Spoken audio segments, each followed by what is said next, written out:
ఇప్పుడు జాబ్ ఎందుకు వదిలేస్తున్నావురా? అసలు పని చేస్తున్నావు నువ్వు?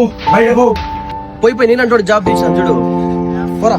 కుటుంబ కష్టాలు కూడా తెలుసుకున్నాడు నువ్వు. ఒక కొడుక నేను మాట్లాడుతానే ఉన్నాను, గుమ్మనే కూర్చుండవు. నువ్వు దేనికి పనికి రావురా? ఇప్పుడు ఏమైంది మా? నేను జాబ్ చేయాలి అంతే కదా, చేస్తా చేస్తా. నువ్వు మా అమ్మ కాదు మా అమ్మ అయితే నాతో ఇట్లా మాట్లాడదు. జాబ్ చేయలేదు అంటావే. అసలు నువ్వు చేస్తున్న జాబ్లో నువ్వు బాగున్నావా, సంతోషంగా ఉన్నావు ఒకసారి అడిగావా? లే, నేను సంతోషంగా లే. నా సంతోషం ఇది కాదమ్మా.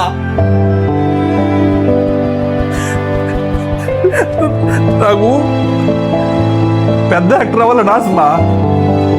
మా కాలేజీలో నా యాక్టింగ్ చూసి, అరే నువ్వు పెద్ద యాక్టర్ అవుతావు, నీకు మంచి ఫ్యూచర్ ఉందని చెప్తారు.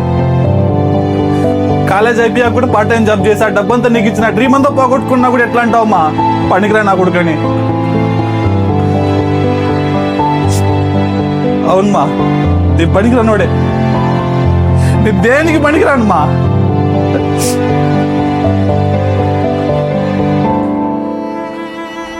పొద్దున్న 6 గంటలకు పోయి నైట్ 9 గంటలకు వచ్చినాక కూడా ఒక్కసారని అడిగావా, అరే తిన్నావా నాయనా అని? లే, నీకే డబ్బు సంపాదించాలి.